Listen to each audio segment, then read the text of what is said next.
soleh dan soleha, apa kabar semuanya hari ini? Ibu harap semuanya dalam keadaan sehat ya. Dan jangan lupa bersyukur kepada Allah Subhanahu wa Ta'ala karena telah memberikan kita kesehatan. Assalamualaikum warahmatullahi wabarakatuh.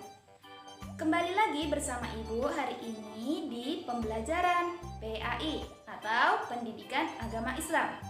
Hari ini kita akan belajar tentang macam-macam zakat.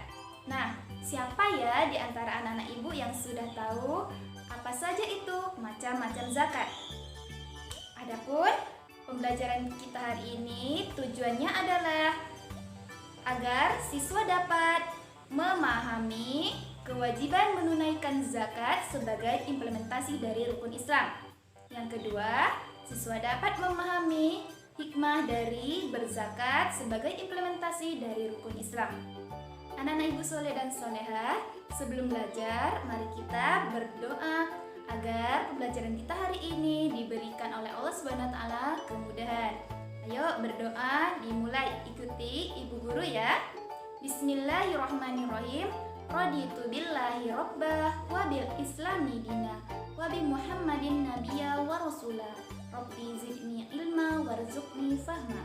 Amin. Baiklah, anak-anak ibu, kita mulai pembelajaran hari ini. Anak-anak ibu, ayo siapa ya yang masih ingat pelajaran minggu lalu?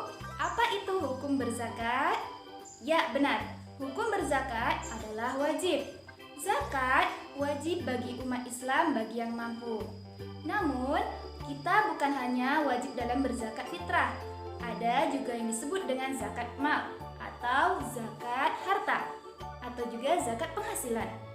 Apabila sudah mencapai nisabnya 1 tahun, maka umat Islam yang mampu wajib mengeluarkan zakatnya. Oke, hari ini kita akan belajar mengenai macam-macam zakat. Yang pertama ada zakat fitrah. Yang kedua ada zakat mal atau zakat penghasilan. Nah, anak-anak ibu, sekarang ibu mau tanya, apakah anak-anak ibu semua sudah berzakat? Sudah melakukan zakat fitrah? Ya, benar. Kita semuanya umat Islam yang mampu sudah melaksanakan zakat fitrah.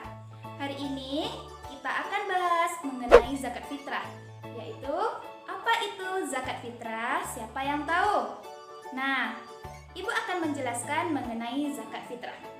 Zakat fitrah adalah zakat yang dikeluarkan berupa bahan pokok, makanan, misalnya seperti beras. Oke, zakat fitrah berapakah yang harus dikeluarkan untuk setiap orang atau setiap jiwanya? Nah, setiap jiwa atau per orangnya wajib mengeluarkan zakat fitrah sebesar 2,5 kg beras. Atau kita setarakan dengan makanan pokok di Indonesia, yaitu beras, maka satu jiwa atau satu orang wajib mengeluarkan sebanyak 2,5 kg beras atau setara dengan 3, liter beras. Zakat fitrah wajib hukumnya untuk semua umat muslim, baik laki-laki maupun perempuan. Pertanyaan ibu, bagaimana ya dengan anak-anak? Apakah anak-anak wajib juga mengeluarkan zakat fitrah? Ya, benar. Zakat fitrah juga wajib bagi anak-anak, namun menjadi tanggungan dari orang tuanya. Oke, orang yang mengeluarkan zakat fitrah disebut dengan muzaki. Dan orang yang berhak menerima zakat fitrah itu disebut dengan mustahik.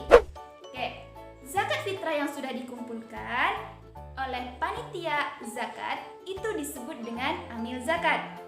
Amil zakat bertugas mengumpulkan zakat fitrah lalu dibagikan kepada yang berhak menerima zakat.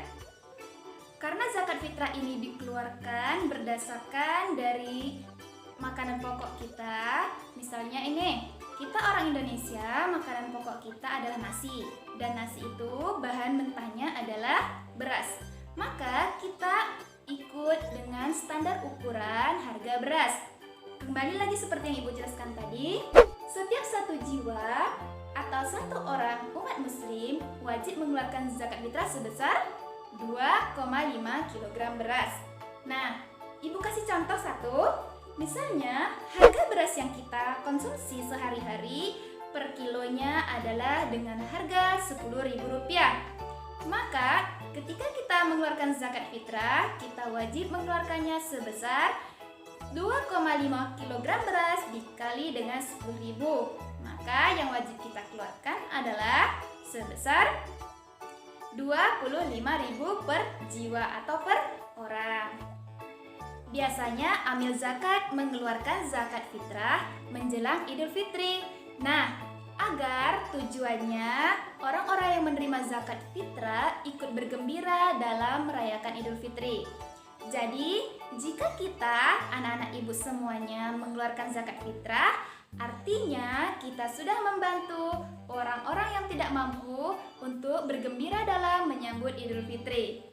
Oke, sekarang ibu harapkan setelah belajar mengenai zakat fitrah, anak-anak ibu semua mampu dan memahami apa itu hikmah dari melaksanakan kewajiban zakat fitrah. Oke, sekarang kita akan bahas selanjutnya mengenai kapan ya waktu kita mengeluarkan zakat fitrah. Adapun beberapa pembagian mengenai waktu pelaksanaan zakat fitrah. Waktu membayar zakat fitrah. Membayar zakat fitrah terbagi ke dalam 5 waktu. Yang pertama, waktu mubah. Yang kedua, waktu wajib. Yang ketiga, waktu sunnah atau yang diutamakan. Yang keempat, waktu makruh. Dan yang kelima, waktu haram. Baik, kita bahas satu persatu. Waktu mubah. Waktu mubah adalah waktu mengeluarkan zakat fitrah mulai dari 1 Ramadan sampai dengan terakhir di bulan Ramadan. Selanjutnya, yang kedua, waktu wajib.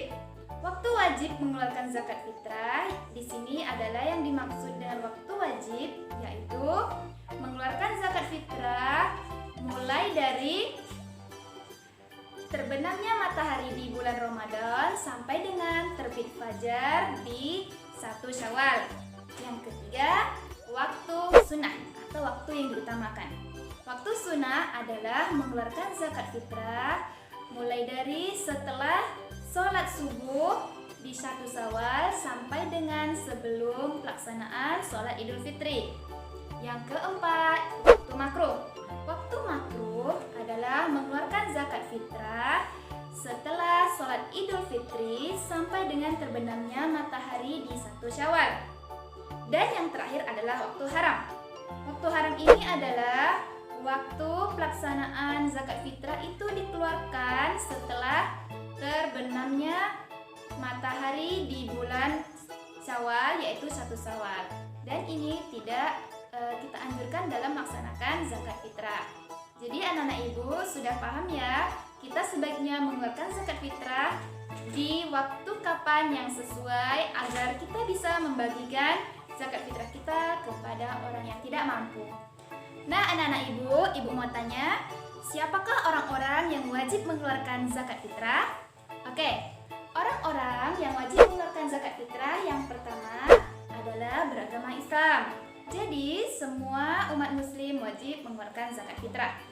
Yang kedua adalah memiliki penghasilan yang cukup untuk kebutuhan sehari-hari. Untuk anak-anak tidak memiliki penghasilan, maka menjadi tanggungan orang tuanya untuk mengeluarkan zakat fitrah. Yang ketiga adalah setiap muslim yang masih hidup sampai dengan akhir di bulan Ramadan. Jadi orang-orang yang wajib mengeluarkan zakat fitrah adalah dari ketiga aspek ini. Nah, selanjutnya ibu akan menjelaskan mengenai zakat mal. Zakat mal atau juga disebut zakat harta atau zakat penghasilan. Siapa di sini anak-anak ibu yang sudah tahu apa itu zakat mal? Nah, zakat mal adalah mengeluarkan sebagian kekayaan yang dimiliki yang sudah mencapai nisab. Harta yang dimiliki selama 1 tahun dan dalam jumlah 85 gram emas. Oke, sekarang ibu mau tanya, apa itu yang disebut dengan nisab? Nisab adalah lama waktu harta menjadi milik seseorang dalam jumlah tertentu. Nah, di sini ibu akan memberikan satu contoh. Misalnya, Seorang muslim memiliki emas dengan berat 85 gram. Lalu, berapa zakat mal yang harus dikeluarkan oleh muslim tersebut? Muslim tersebut harus mengeluarkan zakat malnya sebesar 2,5%. Nah, misalnya harga emas 1 gramnya adalah 400.000, maka 85 gram dikali dengan 400.000 dan maka hasilnya 34 juta rupiah.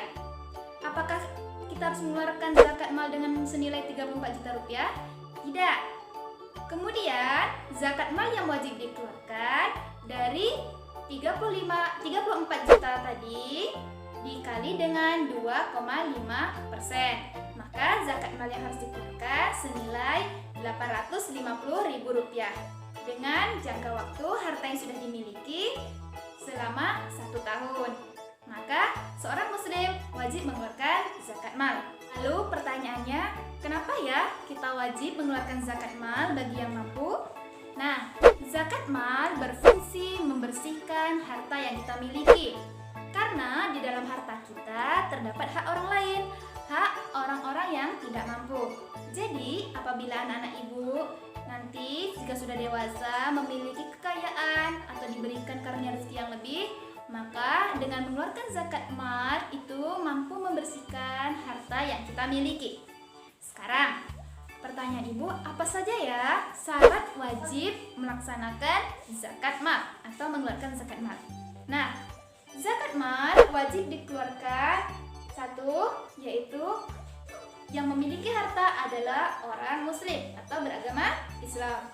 Yang kedua, yang memiliki harta sudah balik atau berakal sehat. Yang ketiga, hartanya milik sendiri. Yang keempat, sudah mencapai nisab dan hartanya termasuk jenis harta yang wajib dizakatkan. Nah, anak-anak ibu, coba perhatikan. Di sini ibu ada memegang gambar, ada beberapa jenis gambar. Siapa yang tahu apa ya dari gambar ini maksudnya? Nah, tadi sebelumnya ibu sudah menjelaskan syarat wajib mengeluarkan zakat mal. Salah satunya yaitu jenis-jenis harta yang dizakatkan itu adalah jenis harta yang termasuk wajib dizakatkan. Sekarang anak-anak ibu bisa menyebutkan atau tidak apa saja sih jenis zakat, jenis harta yang wajib dizakatkan? Nah, di sini ada gambar. Ya benar, di sini ada gambar emas batangan. Jadi, yang kedua coba perhatikan, di sini ada gambar uang tunai. Nah, yang ketiga di sini ada gambar, ya betul, ini gambar sapi. Nah, sapi ini termasuk ke dalam jenis peternakan. Yang keempat, di sini ada gambar petani yang sedang di sawah atau disebut juga dengan dalam kategori pertanian. Nah, sekarang ibu akan menjelaskan jenis-jenis harta yang wajib dizakatkan. Yang pertama adalah emas dan perak yang disimpan. Kemudian yang kedua, jenis harta yang wajib dizakatkan adalah uang simpanan. Yang ketiga, jenis harta yang wajib dizakatkan adalah hasil dari peternakan. Misalnya peternakan kerbau, sapi, domba, unta. Ini adalah jenis harta yang wajib kita keluarkan zakatnya. Yang keempat, hasil dari pertanian. Harta yang didapatkan dari hasil pertanian, misalnya pertanian padi, palawija, itu juga termasuk jenis harta yang wajib kita keluarkan zakatnya. Dan kemudian yang terakhir ada barang temuan. Barang temuan juga wajib kita keluarkan zakatnya. Misalnya harta emas, perak atau logam yang bernilai jual tinggi juga kita wajib keluarkan zakatnya. Nah, anak-anak ibu, dari semua ibu jelaskan tadi, sekarang ayo kita mengerjakan latihan yang ibu berikan ini. Silakan anak-anak ibu kerjakan tugas berikut ini.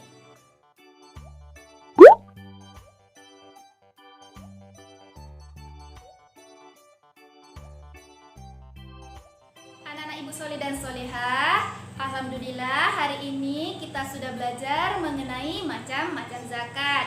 Nah, Ibu harapkan dari kita sudah mempelajari macam-macam zakat ini, anak-anak Ibu bisa memahami dari kewajiban kita melaksanakan zakat mal dan zakat fitrah. Oke, selanjutnya untuk materi kita di pertemuan berikutnya adalah macam-macam orang yang berhak menerima zakat. Oke, sebelum kita menutup pembelajaran hari ini, marilah sama-sama kita ucapkan Alhamdulillahirabbil alamin dan Ibu akhiri dengan Assalamualaikum warahmatullahi wabarakatuh, dan anak-anak Ibu tetap jaga kesehatan.